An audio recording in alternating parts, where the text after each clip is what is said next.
नमस्कार, जय हिंद साथियों, good evening. History MCQ and PYQ question. और हमारी जो आज की क्लास है, आज की क्लास हमारी सूफीज़्म से संबंधित है। और सूफी आंदोलन से संबंधित जितने भी आपकी परीक्षा की दृष्टि से प्रश्न बनते हैं, उन सभी प्रश्नों को आज की क्लास में हमने सिलेक्ट किया है। जी, ईद की वजह से हमारी जो क्लास थी, कुछ समय के लिए हमारी क्लास जो थी वो ऑफ थी, लेकिन अब पुनः जो हमारी क्लास है आज से हमारी प्रारंभ हो चुकी है। Umesh Chandra Pandey ji very good evening, Ashwani जी वेरी गुड इवनिंग, बीरबल जी good evening, Madhu ji good evening. Birbal जी, जो क्लासें है हमारी रेगुलर होती है, लेकिन वो ईद की वजह से क्लासें हमारी नहीं हो पाई थी, क्योंकि 11 तारीख की ईद ईद थी और आज जो है आज 15 तारीख है, तो उसके बाद आज हमारी क्लास प्रारंभ हुई है। जी, क्योंकि छुट्टियां अक्सर हम नहीं करते, लेकिन किसी फेस्टिवल की वजह से हमारी छुट्टियां हो जाती है। ऋतु जी वेरी गुड इवनिंग, नमस्कार और आदाब। आज का हमारा टॉपिक है सूफीज्म है। और जब हम बात करते हैं सूफी आंदोलन की, जब हम बात करते हैं, इसी सूफी से कनेक्ट होता है हमारा भक्ति आंदोलन।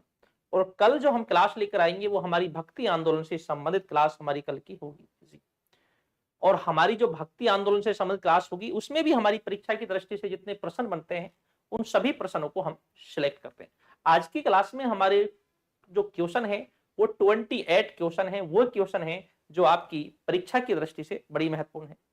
मधु जी, ईद बहुत अच्छी हुई, आप सभी की दुआओं से अच्छी तरह ईद हुई। जी हाँ, सभी की दुआओं से बहुत अच्छी रही। और हम शुरू करते हैं आज की क्लास का। हमारा पहला प्रश्न है जो आपकी स्क्रीन पर है। यूं तो इससे संबंधित कुछ प्रश्न ऐसे होते हैं, काफी छोटे प्रश्न होते हैं, काफी प्रश्न ऐसे होते हैं जो सुमेलित में पूछे जाते हैं। तो सारी चीजों को हम कनेक्ट करेंगे। और सूफीज्म आंदोलन में हम ये भी हम कनेक्ट करने की हम कोशिश करेंगे, जो उस समय के जो शासक थे, शासकों से भी हम कनेक्ट करने की कोशिश करेंगे। हम शुरू करते हैं। काजल गोयल जी वेरी गुड इवनिंग। अच्छा जी, अश्वनी जी बेस्ट ऑफ लक। अगला प्रश्न हमारा है, जो पहला प्रश्न है हमारा आपकी स्क्रीन पर है। हमारा पहला प्रश्न है, शेख मोइनुद्दीन चिश्ती भारत किसके समय आए थे? हम बात करते हैं शेख मोइनुद्दीन जो चिश्ती है, ये भारत में जो आते हैं, ये किसके समय भारत में आते हैं? और हम बात करते हैं इन्होंने जो अपनी खानकाह जो बनाई थी, खानकाह, खानकाह कहते हैं निवास स्थान को। निवास स्थान जो इन्होंने अपना बनाया था वो अजमेर को बनाया था। किसको बनाया था? अजमेर को अपना निवास स्थान इन्होंने बनाया था। लेकिन हमारा प्रश्न तो ये है कि किसके समय ये भारत आते हैं। राइट आंसर जो आएगा हमारा, क्या हमारा यहाँ पर राइट आंसर आएगा? क्वेश्चन नंबर हमारी आज की कड़ी का पहला है, बिल्कुल। हम बात करते हैं, जिसने भी बताया है ये महमूद गजनवी है, ये राइट आंसर नहीं है रितु जी। और हम छोटी छोटी गलतियां अक्सर बहुत ज्यादा हम करते हैं। हम बात करते हैं शेख मोइनुद्दीन चिश्ती जो भारत आते हैं, ये भारत आते हैं 1192 ईस्वी में, जब तराइन का दूसरा युद्ध होता है। उस समय ये मोहम्मद गोरी के साथ भारत आते हैं। किसके साथ आते हैं? मोहम्मद गोरी के साथ भारत आते हैं। तो हमारा राइट आंसर जो आएगा हमारा क्या आएगा? मोहम्मद गोरी आएगा। देखो, प्रश्न बड़ा सिंपल है, लेकिन आपकी जब गलतियों को जब हम देखते हैं, रितु जी, मधु जी, जब आपकी हम गलतियों को हम देखते हैं, तो हमें ये भी लगता है कि जो ये सिंपल जो प्रश्न होते हैं, इन सिंपल प्रश्नों को भी आपको बारीकी से देखना चाहिए। अक्सर हम यहाँ पर गलतियां करते थे। हम बात करते हैं ये मोहम्मद गोरी की सेना के साथ भारत आते हैं। और कब आते हैं? 1192 ईस्वी में आते हैं, जब तराइन का दूसरा युद्ध होता है।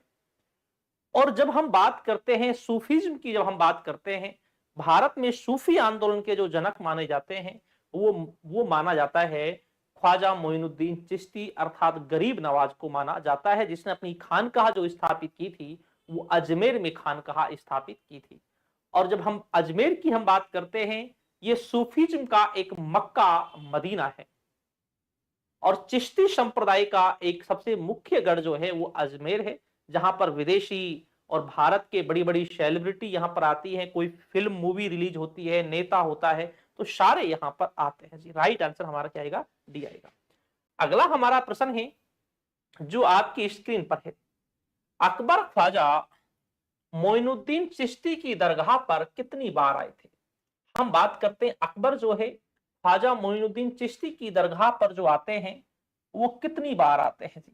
और एक बात है यहाँ पर हम बात करते हैं दिल्ली या आगरा की, जब हम बात करते हैं तो हम बात करते हैं जो ये अजमेर है, इस अजमेर के लिए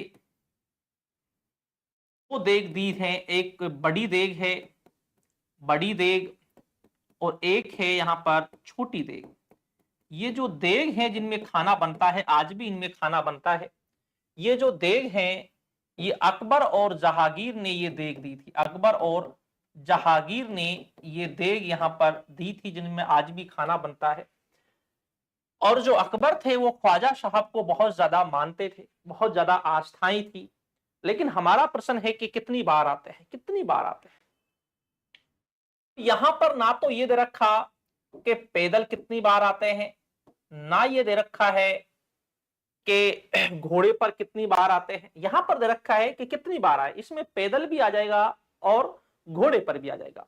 जब हम बात करते हैं पैदल की, जब हम बात करते हैं तो पैदल 2 बार आए। एक बार तो जब आते हैं जब 1568 ईस्वी में अकबर ने जब चित्तौड़ को फतेह किया था। दूसरी बार जब आते हैं 1569 ईस्वी में जब अकबर का पुत्र सलीम का जन्म हुआ था। तो 2 बार यहां पर पैदल आते हैं। और हम बात करते हैं जब टोटल की, जब हम बात करते हैं तो टोटल जो आते हैं वो 14 बार आते हैं। कितनी बार आते हैं? टोटल जो आते हैं वो 14 बार आते हैं। तो हमारा राइट जो आंसर आएगा यहां पर क्या आएगा? बी आएगा। कुल कितनी बार आते हैं? 14 बार आते हैं। अब ये प्रश्न जो नेट की परीक्षा की जब हम बात करते हैं, नेट की परीक्षा में प्रश्न घूम कर आ सकता है। प्रश्न आपके पास इस तरीके से आ सकता है, अकबर अकबर कौन से सूफी की दरगाह पर जाना एक अच्छा मानता था, और अकबर की किस सूफी से आस्था जुड़ी हुई थी, किस दरगाह से आस्था जुड़ी हुई थी और अकबर वहां पर जाया करते थे। तो ऐसे प्रश्न आ सकते हैं। और हम बात करते हैं सर्वप्रथम जो अकबर आते हैं, सर्वप्रथम अकबर जो आते हैं यहाँ पर वो 1562 ईस्वी में आते हैं। और अंतिम बार की जब हम बात करते हैं कि जो अंतिम बार आते हैं वो 1580 में आते हैं। इस दरमियान अकबर यहाँ पर 14 बार आए हैं। 2 बार अकबर कैसे आए हैं? पैदल आए हैं। तो प्रश्न जो है वो किस तरीके से आपसे कनेक्ट किए जा सकते हैं। अकबर की किस दरगाह से आस्था जुड़ी हुई थी, वहां पर अकबर बहुत ज्यादा दर्शन करने आया करते थे, बार बार अकबर कौन सी दरगाह की जियारत करने के लिए आया करते थे। तो प्रश्न आपसे कथन और कारण में बहुत ज्यादा आपसे जुड़ सकते हैं। ऐसे प्रश्न जुड़ सकते हैं, अकबर ख्वाजा साहब की दरगाह की जियारत करने बार बार आते थे, कथन है। अब इसमें कारण आ सकता है क्योंकि ख्वाजा साहब को बहुत ज्यादा अकबर मानते थे। जी हाँ, तो प्रश्न इस तरीके से भी आ सकता है। बस आप उसके बारे में बस आप एक अच्छी तरीके से आप उसके बारे में जान लीजिए, प्रश्न आपसे कैसा भी आ सकता है। इसीलिए मैं बोलता हूं जो मेरी व्याख्या होती है ये सबसे महत्वपूर्ण है आपके लिए। जी, अगला हमारा प्रश्न है जो आपकी स्क्रीन पर है। अब्बुल फजल ने आईने अकबरी में कितने सूफी सिलसिलों का उल्लेख किया है? अब जो ये सिलसिला है, सिलसिले का अर्थ है संप्रदाय। हम बात करते हैं सूफी संप्रदाय, कितने सूफी संप्रदायों का उल्लेख है अब्बुल फजल ने अपनी पुस्तक आईने अकबरी में किया है। या हम ये भी कह सकते हैं भारत में कुल सिलसिले कितने के लगभग सिलसिले थे, कितने लगभग सूफी सिलसिले थे भारत में? ऑप्शन है कि 12 थे, 13 थे, 14 थे, 15 थे, कितने के लगभग हम बोल सकते हैं। तो राइट आंसर जो आएगा हमारा यहां पर क्या आएगा? कितने सिलसिलों का उल्लेख किया है। क्वेश्चन नंबर हमारा 3 है जो आपकी स्क्रीन पर है। क्वेश्चन नंबर हमारा 3 है जो आपकी स्क्रीन पर है। तो राइट आंसर जो आएगा हमारा यहां पर क्या राइट आंसर आएगा? जी, हम बात करते हैं जब आईने अकबरी की जब हम बात करते हैं तो 14 सिलसिलों का उल्लेख किया है। कितने सिलसिलों का? 14 सिलसिलों का उल्लेख किया है, सिलसिला। और हम इसमें हम बात करते हैं सबसे मेन जो सिलसिला था वो चिश्ती सिलसिला था। कौन सा सिलसिला था? सबसे महत्वपूर्ण जो था वो चिश्ती सिलसिला था। और 14 सिलसिलों का उल्लेख किया गया है। काजल जी बिल्कुल राइट आंसर जो आएगा हमारा क्या आएगा? डी आएगा। 14 सिलसिलों का उल्लेख किया गया है। बीरबल जी अश्वनी काजल जी बिल्कुल 14 सिलसिलों का उल्लेख किया गया है। इनमें जो सबसे प्रसिद्ध था वो कौन सा था? वो था चिश्ती सिलसिला था। इसके बाद हमारा प्रश्न है, किसने ख्वाजा मोइनुद्दीन चिश्ती को सुल्तान उल हिंद हिंद का आध्यात्मिक गुरु की उपाधि दी? सुल्तान उल हिंद अर्थात हिंद का आध्यात्मिक गुरु की उपाधि किसने दी थी ख्वाजा मोइनुद्दीन चिश्ती को, जिसे हम गरीब नवाज भी कहते हैं? क्योंकि गरीब नवाज इसे इसलिए भी कहा जाता है क्योंकि जो चिश्ती साहब थे उन्होंने केवल एक चादर में अपना गुजारा किया था।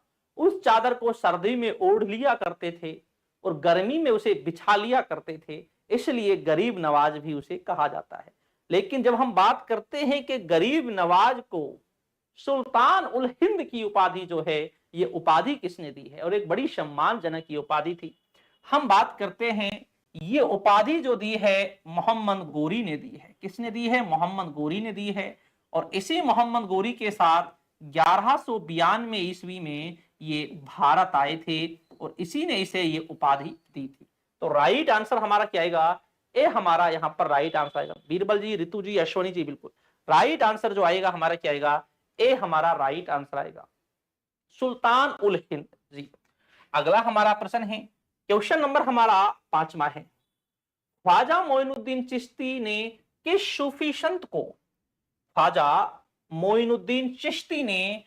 सूफी संत को उनके संयम और धार्मिकता के कारण सुल्तान उत तारिकीन अर्थात सन्यासियों के सुल्तान की उपाधि दी थी? जी हाँ भाई, सन्यासियों के सुल्तान की उपाधि ख्वाजा साहब ने किसके लिए दी थी? राइट आंसर हमारा क्या आएगा? ऑप्शन है शेख हमीमुद्दीन नागौरी को दी थी। अगला ऑप्शन है कुतुबुद्दीन बख्तियार काकी के लिए दी थी। अगला है कि बाबा फरीद को दी थी, निजामुद्दीन औलिया के लिए दी थी। तो किसको ये उपाधि दी थी जिसे कहते हैं सन्यासियों का सन्यासी? ये उपाधि किसके लिए दी गई थी? हम बात करते हैं, शेख हमीमुद्दीन नागौरी के लिए ये उपाधि दी गई थी, बिल्कुल राइट है। और ये जो हमीमुद्दीन नागौरी थे, ये कहां के थे? ये नागौर के थे। कहां के थे? नागौर के थे जी। और हम बात करते हैं, यहां पर इसके सम्मान में अतारकिन का दरवाजा इस दरवाजा जो बनवाया है, ये इल्तुतमिश ने इसी के सम्मान में ये दरवाजे का निर्माण करवाया है, अतारकिन का दरवाजा। अगली बात, ये एकमात्र सूफी हैं जो शाकाहारी है। ये एकमात्र सूफी हैं जो शाकाहारी हैं। बताया जाता है ये मांस नहीं खाते थे, ये शाकाहारी हैं। अगली बात, इसका संयम जो था वो बड़ा लाजवाब था। 4-5 बीघा भूमि थी, उसी में ये खेती करते थे, किसी शासक के पास नहीं जाते थे और इसे पद भी दिया गया था, शेख उल इस्लाम का इसे पद दिया गया था। इल्तुतमिश ने इसे पद दिया था शेख उल इस्लाम का इसे पद दिया था। किसने? इल्तुतमिश ने इसे शेख उल इस्लाम का पद दिया था, लेकिन इस पद को धारण करने से इनकार कर दिया। किसी भी राजनीति में ये इन्वॉल्व नहीं हुए। जी हाँ, और 4-5 बीघा भूमि में खेती करके अपना गुजारा करते थे और इसी संयम के आधार पर इसे सन्यासियों के सन्यासी की इसे उपाधि दी गई है। तो राइट आंसर हमारा क्या आएगा? ए हमारा यहाँ पर राइट आंसर आएगा। बिल्कुल अश्वनी, रितु जी, बीरबल जी, बिल्कुल। अगला हमारा प्रश्न है जो आपकी स्क्रीन पर है, ख्वाजा साहब के शिष्य ख्वाजा बख्तियार काकी दिल्ली सल्तनत के किस शासक के समकालीन थे? हम बात करते हैं, ख्वाजा साहब के शिष्य थे ख्वाजा कुतुबुद्दीन बख्तियार काकी।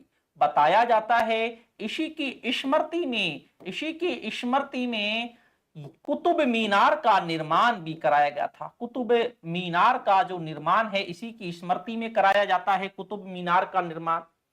लेकिन काफी जगह यह भी आता है कि जो कुतुब मीनार का जो निर्माण करवाया है वो अजान के लिए कराया गया है, लेकिन इसके उसमें भी आता है। हम बात करते हैं रुकनुद्दीन फिरोज जो है ये 1236 में कुछ समय के लिए शासक बनता है। बहराम शाह 1240 से 1242 तक शासक बनता है। इल्तुतमिश 1211 से 1236 तक शासक रहता है। और हम बलबन की बात करते हैं, बलबन 1265 से 87 तक शासक रहता है। तो हम बात करते हैं कुतुबुद्दीन बख्तियार काकी दिल्ली के किस शासक के समकालीन था। सबसे पहले तो हम बात करते हैं 1186 से 1235 तक इसका समय था। तो ये जो समकालीन जो आ जाएगा ये इल्तुतमिश के समकालीन आ जाएगा। राइट आंसर हमारा यहां पर सी निकल कर आएगा। बिल्कुल जी रितु जी, बिल्कुल रितु जी, काजल जी, बीरबल जी, राइट आंसर जो हमारा निकल कर आएगा हमारा सी आएगा। और समझना, हम जो यहाँ पर ये एमसीक्यू क्वेश्चन जो हम लेते हैं, इनका उद्देश्य ये होता है कि इस तरीके से भी प्रश्न पूछे जाते हैं, ऐसे प्रश्न भी आते हैं और ऐसे प्रश्न आ सकते हैं, आपकी परीक्षाओं की दृष्टि से महत्वपूर्ण है। क्योंकि ये जो समकालीन वाले जो प्रश्न हैं, ऐसे प्रश्न काफी बार आपकी परीक्षाओं में पूछे जाते हैं जी। ठीक है, देव Thakur ji very good evening, अछू जी वेरी गुड इवनिंग, नमस्कार जी, आप सभी को नमस्कार और आदाब। इसके बाद अगला हमारा प्रश्न है जो आपकी स्क्रीन पर है, निम्नलिखित में से किस सूफी संत के वचनों गुरु ग्रंथ साहिब में संकलित हैं। निम्नलिखित में से किस सूफी संत के जो वचन हैं वो गुरु ग्रंथ साहिब में संकलित है। जब हम बात करते हैं गुरु ग्रंथ साहिब की, जब हम बात करते हैं, इसमें हम बात करते हैं कबीर के भी इसमें संकलित हैं, कबीर के हैं, रैदास के इसके अंदर दे रखे हैं जी हाँ। और इसमें जो मुस्लिम जो संत हैं उनके भी इसमें दे रखे हैं। लेकिन मुस्लिम संतों में कौन से का दे रखा है, वो ख्वाजा कुतुबुद्दीन बख्तियार काकी का दे रखा है, और निजामुद्दीन औलिया का दे रखा है, बाबा फरीद का दे रखा है, हमीमुद्दीन नागौरी के दे रखे हैं जी। तो राइट आंसर जो है हमारा क्या आएगा, बिल्कुल हम बात करते हैं जो ये बाबा फरीद है इसी का दे रखा है। और ये जो बाबा फरीद है ये चिश्ती सिलसिले से है, किससे है, चिश्ती सिलसिले से है बाबा फरीद। और इसी बाबा फरीद के जो शिष्य थे, अब हमारा प्रश्न फिर है भाई, इसके जो शिष्य थे वो थे निजामुद्दीन औलिया थे, निजामुद्दीन औलिया जो थे वो इसके शिष्य थे। और अब प्रश्न ऐसा भी पूछ लिया जाता है कि जो बाबा फरीद थे ये किसके शिष्य थे, ये जो बाबा फरीद थे ये किसके शिष्य थे, ये बख्तियार जो काकी है उसके शिष्य थे। ऐसे प्रश्न जो हैं आपसे परीक्षाओं में पूछ लिए जाते हैं, भाई ये किसके शिष्य थे, तो ऐसे जो है ऐसे प्रश्न भी आपके परीक्षा में आते हैं। ठीक है ना, अगला है हम बात करते हैं इसकी जो मजार है जो दरगाह है वो अजोधन पाटन पंजाब में इसकी दरगाह है जी हाँ।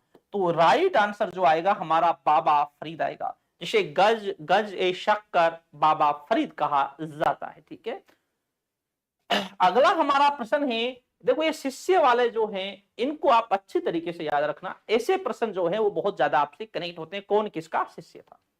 अगला हमारा प्रश्न है जो आपकी स्क्रीन पर है, निम्नलिखित में से किस सूफी संत ने 7 शासकों का शासनकाल देखा, और लेकिन 7 शासकों का शासनकाल देखा है लेकिन किसी के राज दरबार में क्या नहीं होता है, उपस्थित नहीं हुआ। भाई 7 शासकों का शासनकाल तो देखा है लेकिन किसी के राज दरबार में उपस्थित नहीं होता है, और उसका नाम है निजामुद्दीन औलिया। इसकी जो औलिया की जो दरगाह है वो कहां पर स्थित है, दिल्ली में स्थित है जी हाँ। ठीक है ना, तो राइट आंसर हमारा क्या आएगा, राइट आंसर हमारा यहां पर आएगा ए आएगा, निजामुद्दीन औलिया 7 शासकों का शासनकाल देखा है लेकिन किसी के राज दरबार में उपस्थित नहीं। अलाउद्दीन खिलजी ने इससे मिलने की इच्छा जाहिर की थी। उस समय निजामुद्दीन औलिया ने कहा था कि मेरी खानकाह में 2 दरवाजे हैं, अगर आप एक से प्रवेश करेंगे तो मैं दूसरे से बाहर निकल जाऊंगा। और कभी राजनीति में इन्होंने भाग नहीं लिया, बिल्कुल साइलेंट थे। और इसे खुसरो शाह ने इसे 5 लाख टका मुद्रा दी थी, और उन 5 लाख टका मुद्रा को इसने गरीबों में बांट दिया। और फिर जब इससे गयासुद्दीन तुगलक जब शासक बनता है, उसने मांग की कि जो आपको 5 लाख टका जो मुद्रा दी थी उस मुद्रा को आप वापस लौटाइए। तो उस समय इन्होंने कहा उस मुद्रा को तो मैंने गरीबों में बांट दिया, मेरे पास कुछ नहीं। अगला हमारा प्रश्न है जो आपकी स्क्रीन पर है, क्वेश्चन नंबर हमारा 9 है। क्वेश्चन नंबर हमारा 9 है, निम्नलिखित में से किस सूफी संत को योग प्राणायाम हब्स ए दम। अब आपके पास प्रश्न यह आ सकता है, हब्स ए दम आ सकता है, हब्स ए दम में निपुणता प्राप्त की, जिनके कारण उन्हें योग सिद्ध पुरुष कहा जाने लगा। हब्स ए दम अर्थात हम यहां पर यह भी हम कह सकते हैं कौन सा सूफी था जो योग से संबंधित था, अर्थात योग जो है इससे संबंधित था। और जब हम बात करते हैं 21 जो जून है, इस दिन योग दिवस भी मनाया जाता है। क्या मनाया जाता है? योग दिवस मनाया जाता है। योग बहुत ज्यादा चल रहा है, तो कौन सा सूफी है जो योग से संबंधित? बिल्कुल निजामुद्दीन औलिया है। अगली बात है, इसने जीवन भर इन्होंने ब्रह्मचार्य का पालन किया, ब्रह्मचार्य का पालन किया। और अगली बात है, ये अविवाहित थे। कैसे थे? अविवाहित थे, ब्रह्मचार्य का इन्होंने पालन किया है। राइट आंसर हमारा क्या आएगा? ए हमारा आएगा जी। अगली बात, इसकी मृत्यु के बाद ही अगले दिन हम बात करते हैं, जो अमीर खुसरो थे वो इसके प्रिय शिष्य थे। इसकी मृत्यु का समाचार सुनकर अमीर खुसरो ने अगले दिन अपने प्राण त्याग दिए थे। और निजामुद्दीन औलिया की दरगाह के पास ही जहां आरा को दफनाया गया है, जो शाहजहां की पुत्री दारा शिकोह की बहन थी। कौन? जहां आरा, उसे इसी की कब्र के पास दफनाया गया है। अगला हमारा प्रश्न है जो आपकी स्क्रीन पर है, बंगाल के शासकों हुसैन शाह का सत्यपीर आंदोलन किस सूफी संप्रदाय से प्रभावित था? हम बात करते बंगाल के शासक हुसैन शाह ने एक सत्यपीर आंदोलन चलाया था। ये जो सत्यपीर जो आंदोलन था, ये किससे संबंधित था? ये भाई चिश्ती संप्रदाय से था, कादरी संप्रदाय से था, नक्शबंदी संप्रदाय से था, और ये फरदोशी संप्रदाय से था। तो ये कौन से संप्रदाय से संबंधित था? बड़ा महत्वपूर्ण है साहब, बड़ा महत्वपूर्ण है। तो राइट आंसर जो आएगा हमारा क्या आएगा? कौन से संप्रदाय से संबंधित है जी? राइट आंसर जो है हमारा क्या आएगा यहाँ पर? बिल्कुल हम बात करते हैं ये चिश्ती संप्रदाय से किससे संबंधित है? ये चिश्ती संप्रदाय से संबंधित है, जो हुसैन शाह ने चलाया था। हमारा एक प्रश्न यहां पर यह भी बन जाता है, सत्यपीर आंदोलन कहां पर चलाया गया? बंगाल में। किसने चलाया? हुसैन शाह ने चलाया। यह प्रश्न भी हमारा बनता है। प्रश्न आपके पास घूम फिरकर कैसा भी आ सकता है जी, याद रखना ये बात, ठीक है। अगला हमारा प्रश्न है जो आपकी स्क्रीन पर है, कि सूफी संत के बारे में कहा जाता है उन्होंने 36 बार मक्का की यात्रा की। एक ऐसे भी सूफी हैं जिसने 24 बार यात्रा की। किसकी? मक्का की। हम यहां पर यह भी बोल सकते हैं 36 बार हज यात्रा किसने की? हम यहां पर हज यात्रा का प्रयोग भी कर सकते हैं। प्रश्न आजकल घूम फिर के पूछ लिया जाता है। अब कौन है जिसने 36 बार मक्का की यात्रा की है, हज यात्रा की है? तो राइट आंसर जो है हमारा क्या आएगा? सैयद जलालुद्दीन सुर्ख बुखारी है, शहाबुद्दीन सुहरावर्दी है, नासरुद्दीन मोहम्मद जिलानी है। तो कौन है जिसने यात्रा की? कितनी? 36 बार। और एक ने 24 बार यात्रा की है। और जो 36 बार यात्रा करता है, इतनी ज्यादा यात्रा करता है, तो वो कौन है? तो राइट आंसर हमारा क्या आएगा यहाँ पर? क्वेश्चन नंबर है हमारा 11। हम बात करते हैं सबसे पहले तो जब मैं 24 बार की बात करता हूं, तो जो सलीम चिश्ती है, इस सलीम चिश्ती ने जो यात्रा की है, इसने तो की है भाई 24 बार। जब मैं 36 बार की बात करता हूं, तो सैयद जलालुद्दीन सुर्ख बुखारी ने की है। और ये कौन से सिलसिले से था? सुहरावर्दी सिलसिले से था। कौन से था? सुहरावर्दी सिलसिले से था। अगली बात नोट कर लीजिए, एक जो सुहरावर्दी जो सिलसिला है, ये धन को, मस्तिष्क में धन को ये रोग मानता है, विष मानता है, लेकिन हाथ में रखे धन को ये क्या मानता है? ये औषधि मानता है। और सुहरावर्दी धन एकत्रित करने में विश्वास करते हैं। जी हाँ, जब हम बात करते हैं शेख उल इस्लाम का जो पद था, जिसे हमीमुद्दीन नागौरी को इल्तुतमिश ने दिया था, लेकिन उसने उसे ठुकरा दिया, लेकिन जो सुहरावर्दी थे उन्होंने उसे स्वीकार कर लिया। तो इसने 36 बार यात्रा की और ये जो सुहरावर्दी है धन एकत्रित करने में ये विश्वास करते हैं। जी हाँ, और ये कौन सा है? सुहरावर्दी है सैयद जलालुद्दीन सुर्ख बुखारी, इसी ने यात्रा की है, जो बलबन के समकालीन था। कब था? बलबन के समकालीन था। तो राइट आंसर हमारा क्या आएगा? ए आएगा, जो बलबन के समकालीन था। काफी ऐसे प्रश्न पूछे जाते भाई, कौन सा है जो धन में, धन जोड़ने में, एकत्रित करने में, जमा करने में विश्वास करते हैं? तो सुहरावर्दी धन एकत्रित करने में, जमा करने में विश्वास करते हैं, याद रखना, ठीक है ना। अगला हमारा प्रश्न है जो आपकी स्क्रीन पर है, दारा शिकोह किस सूफी सिलसिले के अनुयायी थे? अगला बात है, हम जब दारा शिकोह की बात करेंगे, ये दारा शिकोह की बात की जाती है, तो इसकी बहन जहां आरा का नाम भी आता है, क्योंकि दोनों की मानसिकता सेम थी, दोनों की मानसिकता जो थी एक जैसी मानसिकता थी। अब हम बात करते हैं दारा शिकोह किस सूफी सिलसिले के अनुयायी थे? ये कादरी संप्रदाय के थे, ये सत्तारी संप्रदाय के थे, फिरदौसी संप्रदाय के थे, नक्शबंदी संप्रदाय के थे। हम बात करते हैं ये मुल्लाल शाह के शिष्य थे, मुल्लाल शाह के शिष्य थे। और ये जो मुल्लाल शाह है, ये मुल्लाल शाह जो है ये मियां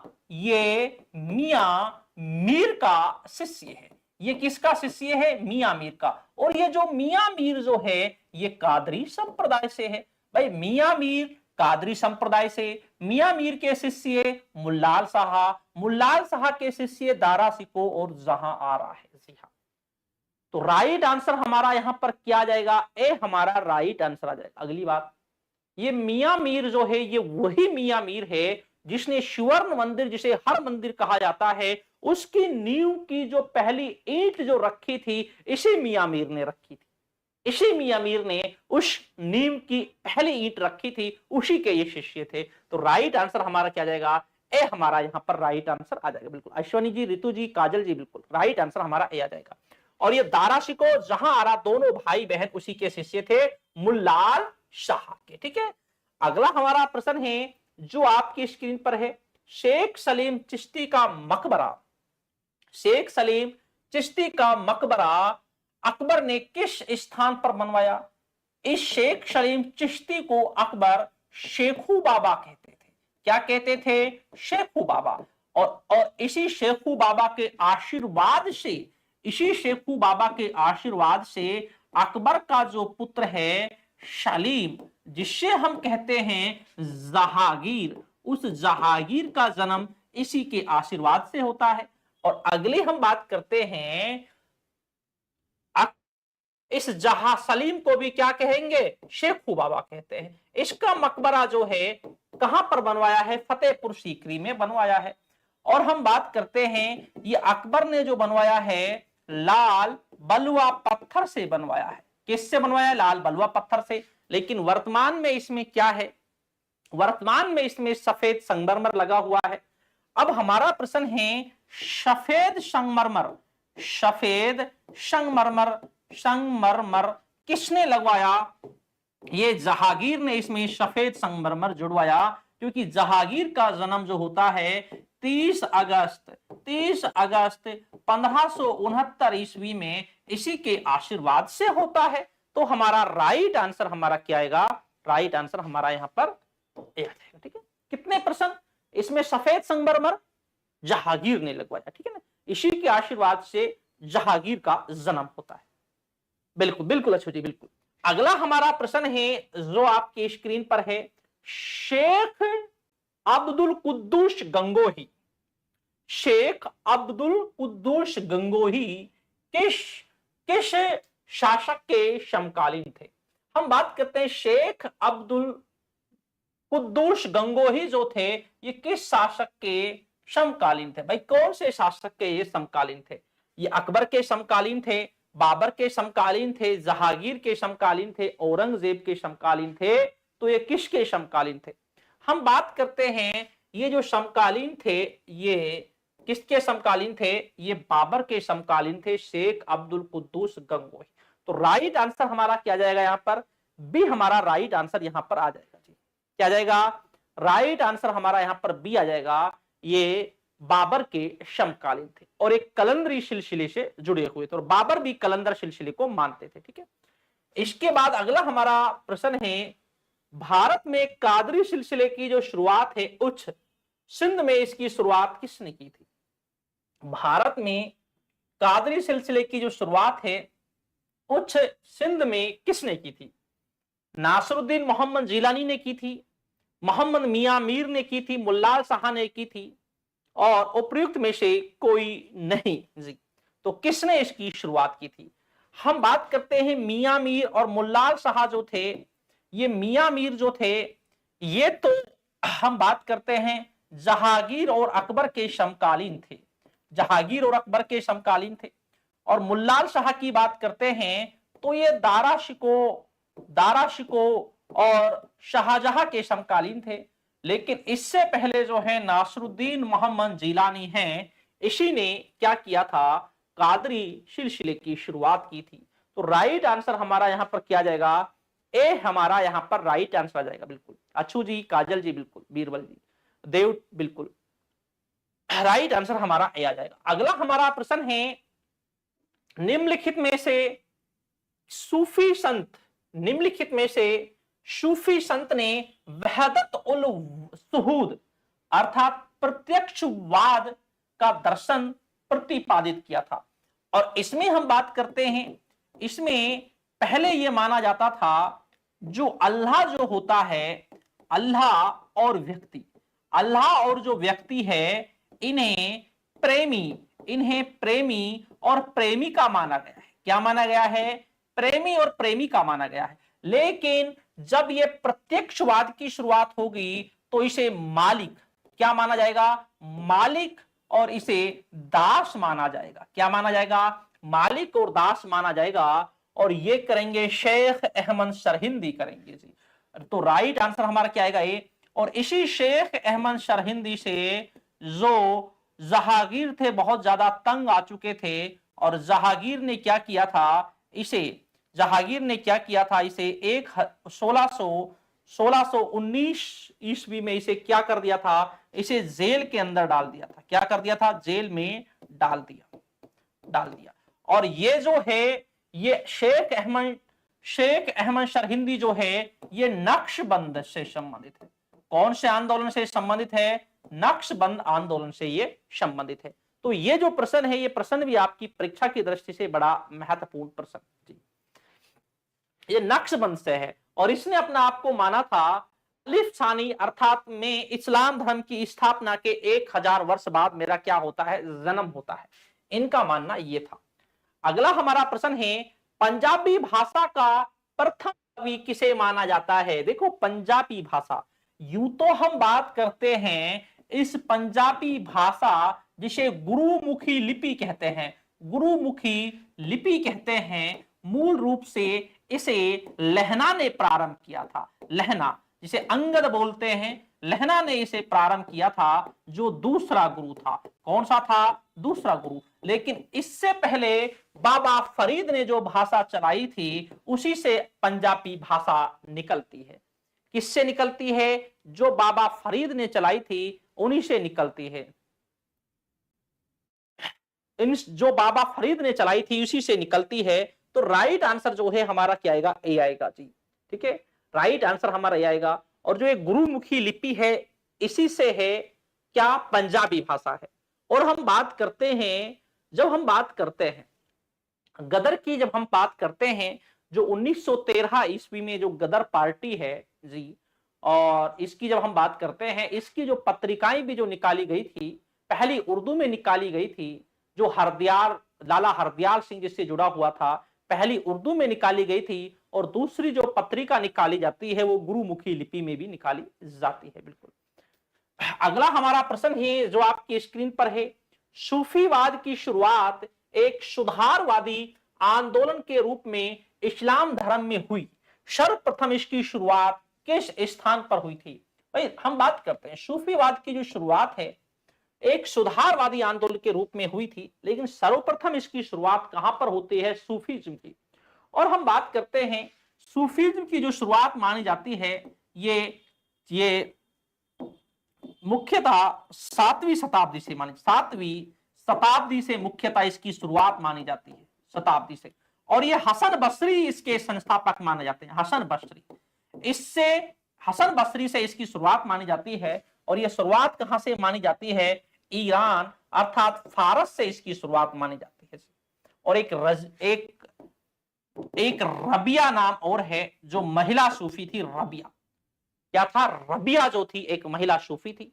और राजस्थान की जो मीराबाई है, उसकी तुलना जो की जाती है वो रबिया से की जाती है। किससे की जाती है? रबिया से की जाती है। ठीक है। इसके बाद अगला हमारा प्रश्न है जो आपकी स्क्रीन पर है। क्वेश्चन नंबर हमारा 19वां। भारत में इस्लामी रहस्यवादी की प्रथम पाठ्य पुस्तक कशफ उल महजूब की रचना किस भाषा में की गई? और अल हुजवीरी ने इसकी रचना की है। और यह रचना 11वीं शताब्दी में की गई है। कब की गई है? 11वीं शताब्दी में यह रचना की गई है। और इसकी रचना किस में की गई है? फारसी भाषा में, अरबी भाषा में, और अगला है हमारा तुर्की भाषा में। और उपयुक्त में से कोई नहीं तो कौन सी भाषा में इसकी रचना की जाती है? राइट आंसर जो आएगा हमारा, क्या राइट आंसर आएगा? हम बात करते हैं इसकी रचना जो है वो फारसी भाषा में की जाती है। अल हुजवीरी ने इसकी रचना की है। और किस में की है? फारसी भाषा में इसकी रचना की। तो राइट आंसर जो है हमारा क्या आएगा? ए हमारा राइट आंसर आएगा। देव राकेश जी, राइट आंसर हमारा क्या आएगा? ए हमारा यहां पर राइट आंसर आएगा। अगला हमारा प्रश्न है जो आपकी स्क्रीन पर है। सूफियों के निवास स्थान को क्या कहा जाता है? भाई जो सूफियों के जो निवास स्थान होते हैं उसे क्या कहा जाता है? उसे खानकाह कहा जाता है, वली कहा जाता है, मुर्शिद कहा जाता है, खानकाह। निवास स्थान को जो कहा जाता है खानकाह कहा जाता है, वली गुरु को कहा जाता है, और मुर्शिद जो है ये किसको कहा जाता है? ये शिष्य को मुर्शिद कहा जाता है। हमारा यहाँ पर राइट आंसर जो है हमारा किया जाएगा, यहाँ पर आ जाएगा खानकाह एक निवास स्थान को कहा जाता है। ओके अच्छा जी। अगला हमारा प्रश्न है जो आपकी स्क्रीन पर है। सूफी संत निजामुद्दीन औलिया की इच्छा थी, सूफी संत निजामुद्दीन औलिया की इच्छा थी कि उनकी कब्र पर कोई स्मारक ना बने व उन्हें खुले मैदान में विश्राम करने दिया जाए, किंतु दिल्ली सल्तनत के किस शासक ने उनकी कब्र पर मकबरा बनवाया? जी हाँ।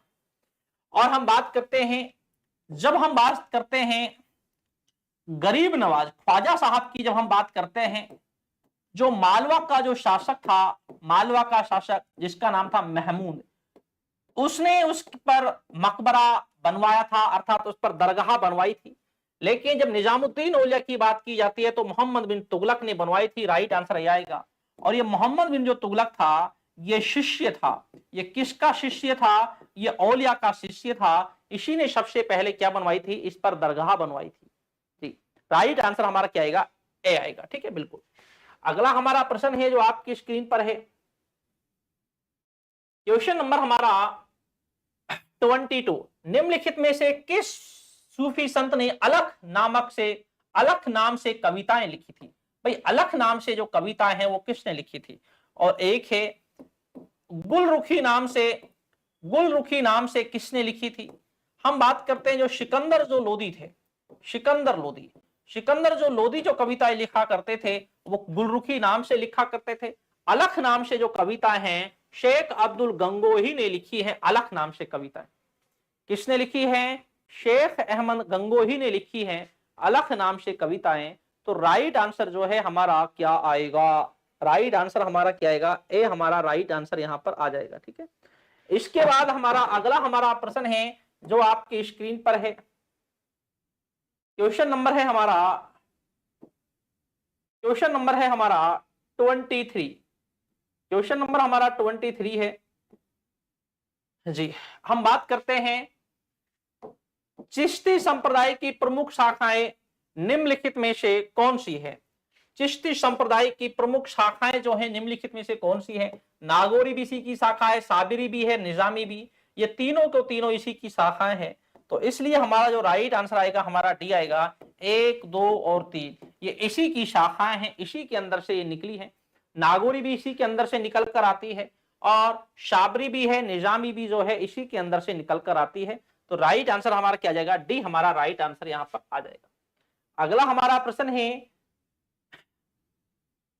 विलायत। अगला है हमारा, किस सूफी संतों ने भारत में विलायत नामक संस्था विकसित की थी? विलायत, ये जो विलायत थी, ये विलायत एक हम बात करते हैं एक शिक्षा का या आध्यात्मिक से संबंधित है। ये आध्यात्मिक से संबंधित है और ये चिश्ती संतों ने किया था। किसने किया था? चिश्ती संतों ने किया था। राइट आंसर जो आएगा हमारा क्या जाएगा यहां पर? आ जाएगा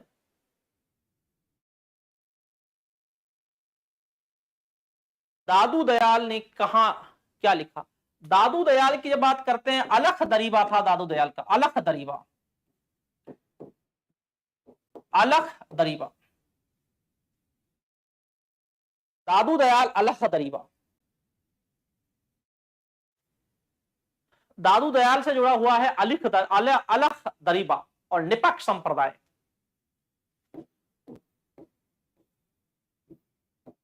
निपक्ष संप्रदाय। कल हमारा ये भक्ति आंदोलन का भी कल हमारा एक प्रश्न आएगा जो बड़ा महत्वपूर्ण प्रश्न। कल हम भक्ति आंदोलन को भी हम सिलेक्ट करेंगे, तो वहां से भी हमारे पास काफी प्रश्न बनते हैं, तो उनको भी हम सिलेक्ट करेंगे, ठीक है ना। तो सारी चीजों को हम कनेक्ट करेंगे और कोई ऐसा प्रश्न ऐसा नहीं है जो हमारा छूटेगा। और हमने यहां पर भी हमने जो सिलेक्ट किए हैं प्रश्न, वही प्रश्न सिलेक्ट किए जो आपकी परीक्षा की दृष्टि से बड़े महत्वपूर्ण, ठीक है। अगला हमारा प्रश्न है, कुछ हिंदू जानते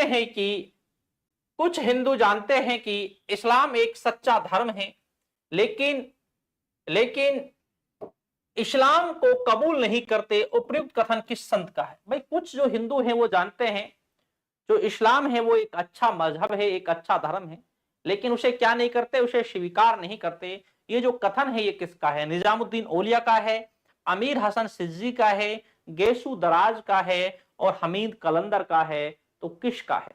किसका ये कथन है? बिल्कुल ये निजामुद्दीन औलिया का ये कथन है। किसका कथन है? निजामुद्दीन औलिया का ये कथन है कि बिल्कुल कुछ लोग जानते हैं कि इस्लाम एक अच्छा मजहब है लेकिन उसे स्वीकार नहीं करते। ये निजामुद्दीन औलिया का कथन था। राइट आंसर बिल्कुल अनिल जी, बिल्कुल देव अछू जी, बिल्कुल।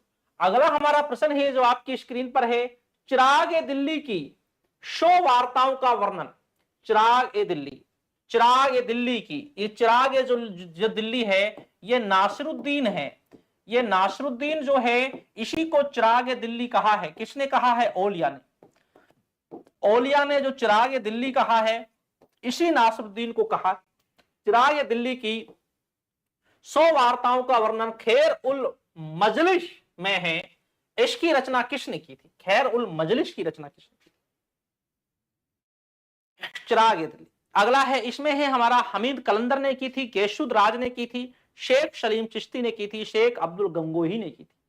100 वार्ताओं का संग्रह। तो राइट आंसर जो आएगा हमारा क्या आएगा? राइट आंसर हमारा क्या आएगा? ये हमीद कलंदर ने। और चिराग ए दिल्ली, चिराग का अर्थ होता है रोशनी, चिराग रोशनी, और दिल्ली की रोशनी, चिराग ए दिल्ली अर्थात दिल्ली की रोशनी। ये निजामुद्दीन औलिया ने ये नासिरुद्दीन को कहा है। किसको कहा है? नासिरुद्दीन को कहा, ठीक है ना। तो राइट आंसर हमारा क्या आएगा? यहां पर ए आएगा। राइट आंसर हमारा क्या आएगा? ए हमारा राइट आंसर यहां पर आएगा। Mister Sitaram ji very good evening, नमस्कार जी, नमस्कार। अगला हमारा प्रश्न है जो आपकी स्क्रीन पर है। यहां पर हमें क्या करना है? इन्हें हमें क्रम अनुसार हमें इन्हें जमाना है। हमें क्या करना है? क्रम अनुसार जमाना है।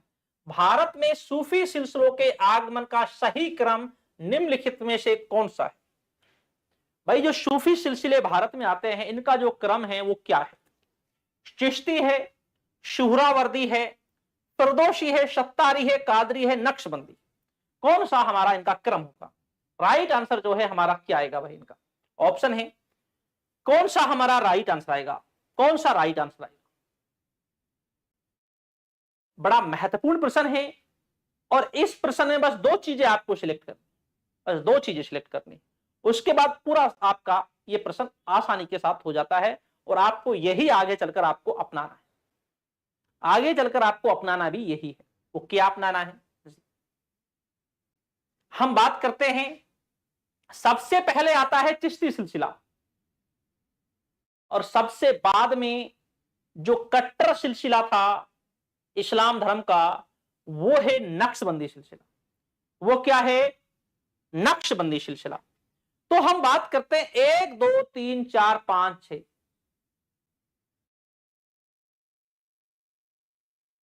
अच्छा, अर्थात जो इसके सिलसिले आएंगे, जो 1 2 3 4 5 6, इसका जो राइट आंसर आएगा वो हमारा ये आएगा, डी हमारा राइट आंसर आएगा।